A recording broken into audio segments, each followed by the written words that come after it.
অমিত হাসান এবং তানজিদ হাসান তামিম দুই অভিষেকের অপেক্ষায় থাকা বাংলাদেশ টেস্ট দলের দুই ব্যাটার।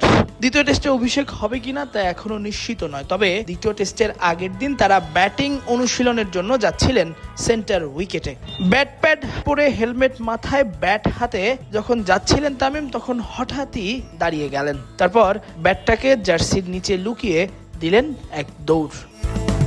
উদ্দেশ্য ড্রেসিং রুমে যাওয়া। তার ঠিক কিছুক্ষণ পরই দেখা গেল অমিত হাসান তিনিও একই ভঙ্গিতে ব্যাট নিয়ে দৌড়চ্ছেন ড্রেসিং রুমের দিকে। মুমিনুল হকও পারলেন না অনুশীলন করতে, তাকেও ফিরে যেতে হচ্ছে ড্রেসিং রুমে।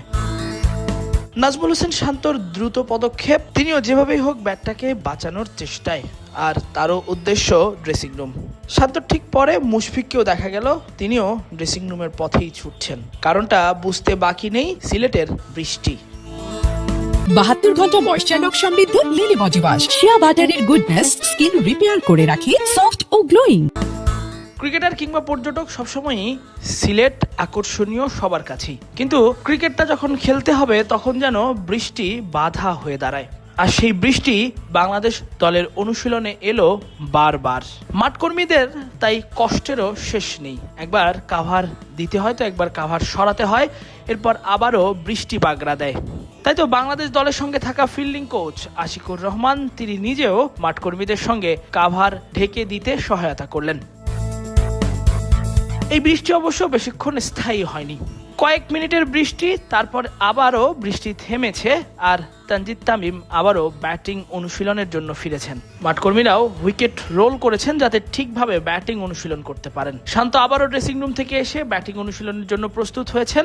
মুমিনুল এবং তামিমকে জুটি বেঁধে সেন্টার উইকেটে ব্যাটিং অনুশীলন করতে দেখা গেছে।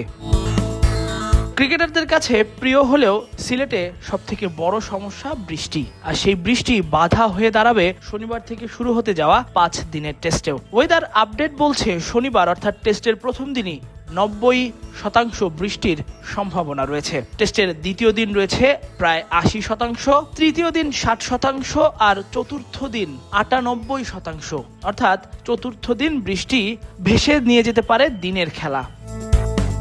একই সম্ভাবনা রয়েছে প্রথম দিনের খেলার ক্ষেত্রেও। তবে টেস্টের পঞ্চম দিন অনেকটাই বৃষ্টি কম, মাত্র 19% বৃষ্টির সম্ভাবনা। আবহাওয়ার পূর্বাভাস অনুযায়ী দ্বিতীয় টেস্টে মাঠে গড়ানো নিয়ে একটা প্রবল জ্যোতিচিহ্নই এঁকে দিচ্ছে। তবে সে জায়গাটায় বাংলাদেশ কিছুটা স্বস্তি পেতেই পারে, কারণ প্রথম টেস্টের জয় দ্বিতীয় টেস্ট যদি ভেসেও যায় তবুও সিরিজটা জিতে নেবে বাংলাদেশই।